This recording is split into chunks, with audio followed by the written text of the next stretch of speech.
She had the biggest heart to go with the brightest mind of anyone I'd ever known.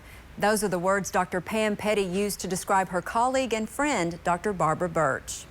This was her chair, and she would sit here and she would bounce her hands on the table with those little fists, and she would say, "We've got to stick to them like sticky glue. They can't get away from us." Dr. Barbara Burch's entire career was focused on students. If the student wasn't going to be the winner in whatever you were talking to her about, you weren't going to be able to talk to her very much longer.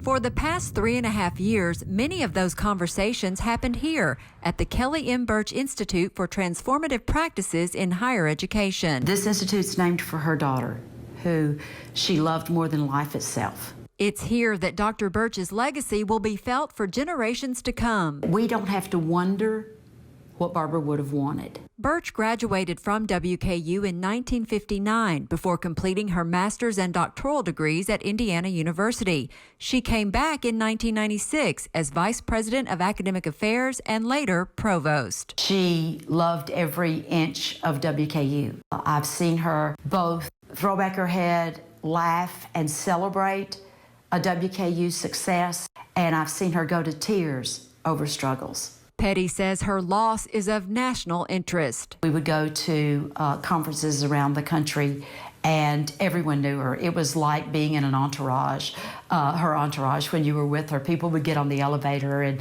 see her nameplate and go, "Oh my goodness, it's Barbara Burch.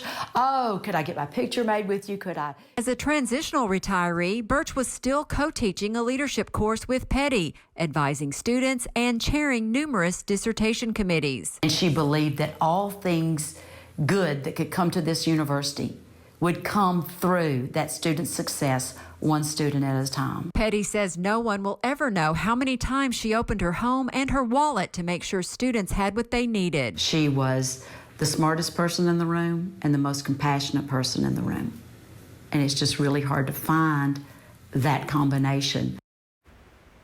In lieu of flowers, expressions of sympathy may take the form of contributions to the Kelly M. Burch Institute, care of the WKU Foundation, 1906 College Heights Boulevard, Bowling Green, Kentucky, 42101. With this week's View from the Hill, I'm Amy Bingham.